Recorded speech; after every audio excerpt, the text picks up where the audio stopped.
దేవుని నామన స్తోత్రములు మీకందరికీ నా హృదయపూర్వకమైన వందనములండి. Praise the lord. దేవుడు ఈ దినాన మనకి వాగ్దానం ఇచ్చి ఉన్నారు. మొదటి సమూయేలు 25వ వచనం 35వ వచనంలో మనం చూద్దాము. నీ మాటలు నేను ఆలకించి నీ మనవి అంగీకరించితిని. నీ మాటలు ఆలకించి నీ మనవి అంగీకరించితిని. ఇన్ ఇంగ్లీష్ ఏమనుందంటే, I have heard your voice and granted your request. ఈ మాట ఎవరితో చెప్తున్నారు అనంటే, యేసయ్య చెప్పినట్లు కాదు, దేవుడు చెప్పినట్లు కాదు, ఒక సేవకుడి ద్వారా ఒక తల్లితో చెప్తున్న మాట. ఎవరు ఆ సేవకుడు అంటే దావీదు మహారాజు. ఈ రాజు దేవుని యందు భయభక్తులు కలిగిన వ్యక్తి. అతని మాటను ఒక రాజు అంతట ఆయన ఏ మాట చెప్పినా కూడా ఆశీర్వదకరంగా ఉంది. దేవుని యందు భయభక్తులు కలిగిన వ్యక్తి కాబట్టి అతని మాటను దేవుడు రుజువుపరుస్తూ వచ్చారు. అయితే ఇక్కడ ఒక స్త్రీ, ఆమె పేరు అబిగయల్. అబిగయలతో ఈ మాట చెప్తున్నాడు. ఎందుకు ఆమెతో చెప్పాల్సిన మాట ఎందుకు వచ్చింది ఈ మాట అనంటే, ఈమె భర్త నాబాలు. ఇతను చాలా ఆస్తిమంతుడు, భాగ్యవంతుడు. కానీ ఇతనికి ఆస్తులు కూడా చాలా ఎక్కువగా ఉన్నాయి.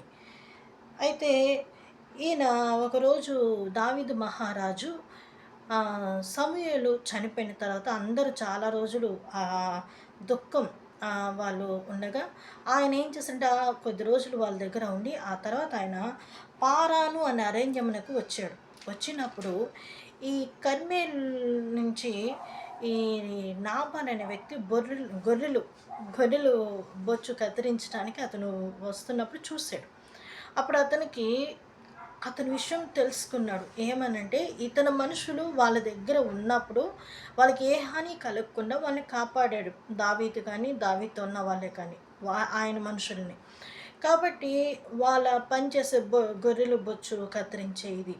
కాబట్టి దావీదు మహారాజు ఏమనుకున్నారంటే, అతను ఆ ప్రాంతానికి వచ్చినప్పుడు సరే మనము పనోల్ని పంపిద్దాం వాళ్ళ ఇంటికి, మనకి ఆహారం కొంచెం సిద్ధపరచమని చెప్తాము అని పంపించినప్పుడు ఇతను ఏం చేశాడంటే, ఈ దావీదు పంపించిన మనుషులతో కొంచెం మోటితనంగా మాట్లాడాడు.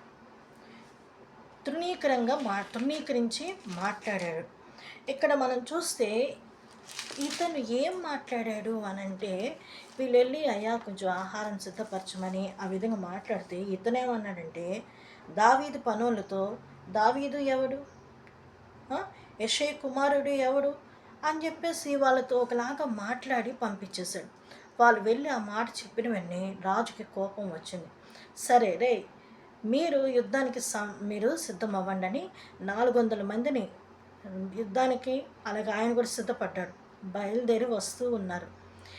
అయితే ఈ విషయము నాబాలు పనివాడు ఏం చేశారంటే, డైరెక్ట్గా వెళ్ళి నాబాలుతో చెప్పకుండా వెళ్ళి అబిగయలతో చెప్పాడు. ఆమె పేరు అబిగయల్. ఆమె ఎట్లాంటి మనిషి అనంటే బైబిల్లో ఉంది, ఆమె రూపసి, చాలా అందగతే, ఆ తర్వాత సుబుద్ధి కలిగిన మనిషి అంట, మంచి బుద్ధి కలిగిన ఆమె. ఇవేం చేసిందంటే, అతని మాట విన్న వెంటనే గబగబా ఆ మాట విన్న వెంటనే ఆమె ఏం చేస్తుందంటే 200 గొర్రెలను, 200 రొట్టెలను, 200 ద్రాక్ష తిత్తులను, 5 గొర్రెల మాంసమునంట, 5 మానికలు వేయించిన ధాన్యమును, 100 ద్రాక్ష గెలలను, 200 అంజూరపు అడలను ఆ గర్భముల మీద వాటిని అన్నిటి వేయించి, మీరు వెళ్ళండి నాకన్నా ముందుగా, నేను తర్వాత వస్తున్నాను, మీ వెనకాలే వస్తున్నాను పంపిస్తుంది. అయితే ఈమె బయలుదేరి వస్తూనే ఉంది, వాళ్ళు వెళ్తూనే ఉన్నారు, ఈ వెనకాల వస్తూనే ఉంది. అయితే దావీదు రాజు ఆమెకి ఎదురైనప్పుడు ఆమె చూసినప్పుడు ఈమె మాట్లాడిన మాటలండి ఎంత ఆశీర్వాదకరంగా మాట్లాడిందో మీకు ఒక విషయం నేను చూపిస్తాను. ఇక్కడ మీరు చూస్తే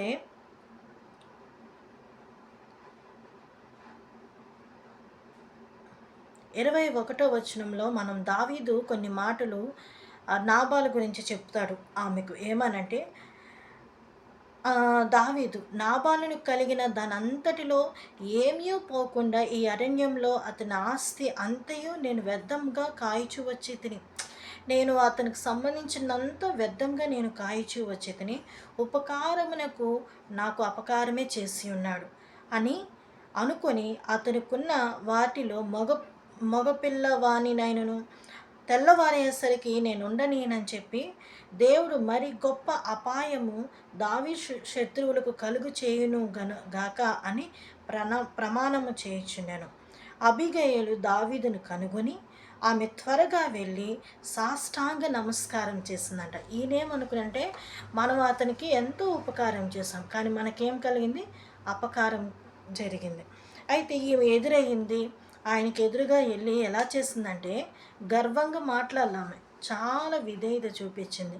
సాష్టాంగ నమస్కారం చేసి అతని పాదములు పట్టుకొని ఇట్లనెను, నా ఏలినవాడా, ఈ దోషం నాదని ఎంచుము, నీ దాసురాలైన నన్ను మాటలాడనిమ్ము, నీ దాసురాలైన నేను చెప్పు మాటలను ఆలకించుము. నా ఏలినవాడ, దుష్టుడైన ఈ నాబాను లక్ష్య పెట్టవద్దు. అతని పేరు అతని గుణమును సూచించుచున్నది. అతని పేరు నాబాలు, మోటితనము. అతని గుణము, నా ఏలినవాడు పంపించిన పనివారు నాకు కనబడలేదు. నా ఏలినవాడా, యెహోవా జీవముతోడు, నీ జీవముతోడు ప్రాణహాని చేయకుండా యెహోవా నిన్ను ఆపియున్నాడు. నీ చెయ్యి నిన్ను సంరక్షించెనని మాట నిజమని యెహోవా జీవముతోడు, నీ జీవముతోడు అని ప్రమాణము చేయుచునను. నీ శత్రువులను నా ఏలినవాడవైన నీకు కీడు చేయి ఉద్దేశించువారు వారును నాబాలు వలె ఉందురుగాక. అయితే నేను నా ఏలినవాడగు నీ యొద్దకు తెచ్చిన ఈ కానుకను నా ఏలినవాడగు నిన్ను వెంబడించు పనివారికి ఇప్పించి నీ దాసురాలైన నా తప్పు క్షమించుము. ఇక్కడ ఎవరండి తప్పు చేసింది?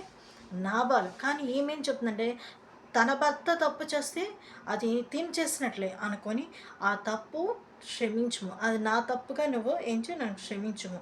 నా ఏలిన వాడగు నీవు యెహోవా యుద్ధములు చేయుచున్నావు గనుక నా ఏలిన వాడగు నీకు ఆయన శాశ్వతమైన సంగతి నిచ్చును. నువ్వు యుద్ధములు చేస్తూ ఉంటావు కదా, అయితే నీకు శాశ్వతమైన సంగతి నీకు దేవుడు ఇస్తున్నాడు. నీవు బ్రతుకు దినములన్నిటిలో నీకు అపాయము కలగకుండాను. ఏమి చెప్తుంది, నువ్వు ఎన్ని రోజులు బ్రతుకుతావో అన్ని రోజులు కూడా నీకు అపాయం కలగదు. నేను హింసించుటికైనను నీ ప్రాణం తీయుటికైనను ఎవడైనను ఉద్దేశించిన ఎడల నా ఏలినవాడగు నీ ప్రాణము నీ దేవుడైన యెహోవా యొద్ద నున్న జీవపు మూటలో కట్టబడును. అబ్బా, ఎంత బాగా చెప్పిందండి ఏమో. నిన్ను కానీ ఎవరైనా శత్రువులు నీ మీదకి వచ్చినా ఏమైనా చేయాలని చూసినా కూడా అంట, ఈయన ప్రాణము ఈమె చెప్తుంది నీ దేవుడిని యెహోవా ఎత్తనున్న జీవపు మూటలో కట్టబడును. జీవపు మూటలో ఈయన జీవం కట్టబడి ఉన్నది, అది దేవుని దగ్గర ఉందని చెప్తుంది ఈమె. ఒకడు వరుసలో రాయి విసిరినట్లు ఆయన నీ శత్రువులను ప్రాణములను విసిరివేయును. యెహోవా నా ఏలినవాడగు నిన్ను గూర్చిన సెలవిచ్చిన మేలన్నిటినీ నీకు చేసి నిన్ను ఇజ్రాయేలు మీదుగా అధిపతినిగా నిర్ణయించిన తర్వాత నా ఏలినవాడగు నీవు రక్తమును నిష్కారణముగా చిందించినందుకే కానీ నా ఏలినవాడగు నీవు పగ తీర్చుకొనినందుకే కానీ మనోవిచారమునైనను దుఃఖమైనను నా ఏలినవాడగు నీకు ఎంత మాత్రము కలగకపోవునుగాక. చూడండి ఆమె ఎంత మంచి మనస్సుతో చెప్తుందో. యెహోవా నాది ఏలినవాడగు నీకు మేలు చేసిన తర్వాత నీవు నీ దాసురాలగు నన్ను జ్ఞాపకము చేసుకొనుము అనెను. నీకు కానీ మేలు దేవుడు నీకు కలుగు చేస్తాడు, అప్పుడు నన్ను జ్ఞాపకం చేసుకోయ్యా అని అంటుంది. అందుకు దావీదు, నాకు ఎదురుపడుటకై నిన్ను పంపిన ఇజ్రాయేలు దేవుడని యెహోవాకు స్తోత్రము కలుగునుగాక.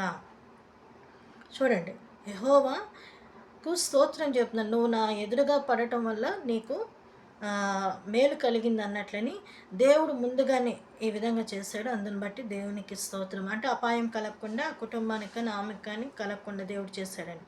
నేను పగ తీర్చుకొనకుండాను ఈ దినమున ప్రాణం తీయకుండాను నన్ను ఆపుటకై నీవు ఆశీర్వాదము నందుదువు గాక. నీవు చూపిన బుద్ధి విషయమై నీకు ఆశీర్వాదం కలుగునుగాక. నీవు త్వరపడి నన్ను ఎదుర్కొనకపోయిన ఎడల నీకు హాని చేయకుండా నన్ను ఆటంకపరిచిన ఇజ్రాయేలు దేవుడని యెహోవా జీవము తోడు. తెల్లవారేలోగా ఇంకా ఆయన శపించాడు. సరే, ఏదేమైనా కూడా ఇక్కడ మనం చూస్తే ఇతను కూడా దావీదు మహారాజు కూడా ఏమన్నాడంటే, నీవు ఆశీర్వాదముగా నుండుదువు గాక, నీవు చూపిన బుద్ధి విషయమై నీకు ఆశీర్వాదం కలుగును గాక. చూడండి, మన కుటుంబాలు నిజమే చాలామంది, అంటే మన కుటుంబాలంటే లోకంలో ఎంతోమంది కుటుంబాలు ఆ దేవుడు ఎవరు, ఆ యేసు ఎవరు అని తృణీకరిస్తారు. కానీ మీరేం చేయాలంటే మీ కుటుంబాల్లో మీ కుటుంబ వాళ్ళ కొరకు మనం ప్రార్థన చేయాలి. అందరూ ఎవరైనా కూడా ప్రార్థన చేయాలి. ప్రార్థన చేసిన ఎడల ఆ దోషం అనేది మన కుటుంబానికి రాకుండా దేవుడు కలుగు చేస్తారు, క్షమిస్తారు. మెయిన్ మనం అటువంటి బుద్ధి, అయ్యా వాడు తెలుసో తెలియకో కొంచెం తప్పుగా ప్రవర్తించారు, క్షమించండి అయ్యా. భక్త సింగ్ గారు ఉన్నారు. ఆయన తెలియకముందు ఏం చేశాడు, బైబిల్ని చింపి కాల్చేశాడు. కానీ దేవుడు ఆయన పట్టుకోలేదా? ఆయన ప్రేమ కలిగిన దేవుడు. ఈ కృపాకాలం కాబట్టి ప్రేమ కలిగిన దేవుడు. అప్పటి రోజుల్లో పంటికి పన్ను కంటికి కన్ను అన్నట్లు ఉండేది. కాబట్టి దావీదు మహారాజు అతను ఏమంటాడంటే, నీవు చూపిన బుద్ధి. ఈ దినాన మీ కుటుంబాల్లో కూడా ఎన్నో రకాల పరిస్థితులు మనకి అన్ని కుటుంబాలు ఎదురవుతున్నాయి. దేవునికి వ్యతిరేకంగాను, దేవునికి అయోగ్యంగా మాట్లాడేవాళ్ళు, దేవుడు చేసిన మేలులు మర్చిపోయిన వారుగా ఉండటం, ఆ తర్వాత దేవుణ్ణి తృణీకరించే వాళ్ళు ఉన్నారు కుటుంబాల్లో. మీ భర్తలే కానీ కుటుంబాల్లో, మీ పిల్లలే కానీ, లేకపోతే నీ భార్యే కానీ ఎంతోమంది తృణీకరిస్తున్నారు యేసయ్యని, దేవుని తృణీకరిస్తున్నారు, అవమానిస్తున్నారు. మీరు కానీ మంచి బుద్ధి కలిగిన వాళ్ళైతే మీరు ఆశీర్వదించబడతారు. మీ కుటుంబం క్షేమం కొరకు మీరు ప్రభు దగ్గర ప్రార్థన చేస్తాడు. అయితే అప్పుడు ఆయన అన్న మాటే ఇది, దావీదు మహారాజు అన్న మాట ఏంటంటే, ఇంకొక మాట మనం చదువుకుంటూ పోతుంటే, తన యొద్దకు ఆమె తెచ్చిన వాటిని ఆమె తీసుకున్నాడంట. ఆమె ఊరికనే వెళ్ళలేదు, గిఫ్ట్లు పట్టుకొని వెళ్ళింది, అంటే ఆహారం తీసుకుని వెళ్ళింది. అప్పుడు ఆయన తీసుకొని, నీ మాటలు నేను ఆలకించి నీ మనవి అంగీకరించితిని, సమాధానంగా ఇంటికి వెళ్ళు అని చెప్పారు. ఈ మాట దావీదు మహారాజు అబీగయలతో చెప్పాడు. అలాగే ఈ దినాన కూడా దేవుడు చెప్తున్నాడు, మీ కుటుంబాల్లో ఎన్ని బలహీనతలు కలిగినా, ఎంత అవమానం కలిగినా, యేసయ్యని అవమానించిన, రకరకాల పరిస్థితులకి వారు అయోగ్యంగా కానీ అవిధేయత కానీ ప్రవర్తిస్తే, మనము కానీ మంచి బుద్ధి కలిగి ఉంటే దుఃఖము వస్తుంది, బాధ కలుగుతుంది. మనం కూడా మన ఇళ్ళల్లో మీరందరూ ఆ విధంగానే బాధపడి ఉంటారు, ఆ విధంగానే వేదన చెంది ఉంటారు. అయితే మనము మంచి బుద్ధి కలిగిన వారి నిమిత్తమై ప్రభు దగ్గర ప్రార్థన చేసినలా మన కుటుంబం క్షమించబడుతుంది. మన ప్రార్థన దేవుడు ఆలకించి దేవుడు క్షేమాన్ని ఇస్తాడండి. మన కృతజ్ఞతాస్తుతులు చెల్లించిన తర్వాత మన అర్పణని దేవుడు అంగీకరిస్తాడు. మన మనవి ఆలకించి మన కుటుంబాల్లో మేలు కలుగునుగాక. ఆమేన్. ఆ తర్వాత ఈమె ఏం చేసిందంటే ఇంటికి వెళ్ళేసరికి నాబాలు ఏ పరిస్థితిలో ఉన్నారంటే, రాజులకు విందు చేయించినట్లు చేయించి తిని తాగి ఆ రాత్రంతా విచ్చలవిడిగా ప్రవర్తించాడు. ఆ తర్వాత ఆమె వెళ్ళి మరుసటి రోజు ఆయనకు మత్తు దిగిన తర్వాత చెప్పిన వెంటనే అతను ఎట్లా అయిపోయాడంటే, అతను గుండె పగిలిపోయిందంట. ఆ తర్వాత అతను రాయిలాగా అయిపోయాడు. ఆ తర్వాత ఒక 10 రోజుల తర్వాత చనిపోయాడు. దేవుడు అతన్ని తీసుకున్నాడు, ప్రాణం పోయింది. అప్పుడు దావీదుకు తెలిసింది. చూడండి, దేవుడే చూశాడు. అంటే కొన్ని సందర్భాల్లో మనం చేయాల్సిన, అంటే మీ కుటుంబాల్లో కొన్ని కీడు సంబంధించిన జరిగినప్పుడు మీరు ప్రార్థన చేయలేరు. దైవ సేవకులు ఉన్నారు, వారు ఏమి చేయరు, మౌనంగా ప్రభువుకు అప్పచెప్తారు, అంతే. శత్రువు. నాబాల్ అసలు ఏం చేస్తే శత్రువు? అతని మాటే. కాబట్టి మన మాట ఎంత జాగ్రత్తగా ఉండాలి అనంటే, ఆ మాట వల్ల దావీదుకి కోపమొచ్చింది. ఏముందిలే మాటలే గదా! ఏదో ఒకటి మాట్లాడేస్తున్నాము అని అనుకుంటున్నాం కానీ, మాట్లాడేస్తున్నాం అని అనుకున్నారు. ఏముంది చిన్న మాటే గదా అని అనుకుంటాం కానీ, మరి దావీదుకి ఎంత కోపమొచ్చిందో, ఈ దినాన దేవుడికి కూడా మన మాట వలన మరి ఏమన్నా బాధ కలిగి ఉంటదేమో. మనం ప్రభు పాదాల చెంత చేరుదాం. ఆ తర్వాత మీ కుటుంబాల కొరకు అబిగయీలు ఏ విధంగా ఆమె కాపాడుకోవాలి, అపాయం కలగకూడదని దావీదునికి ఆయన ఆకలి తీర్చడానికి ఆమె ఏ విధంగా చేసిందో ఈ దినాన మనం తెలుసుకున్నాం కాబట్టి, మీరు కూడా మీ కుటుంబాల కొరకు మీ వ్యక్తిగతంగా మీరు ప్రార్థన చేయండి. ఇది కృపాకాలం కాబట్టి దేవుడు క్షమిస్తాడు. అప్పుడు రోజుల్లో క్షమించలేదు. ఇప్పుడైతే ప్రభు క్షమిస్తున్నాడు.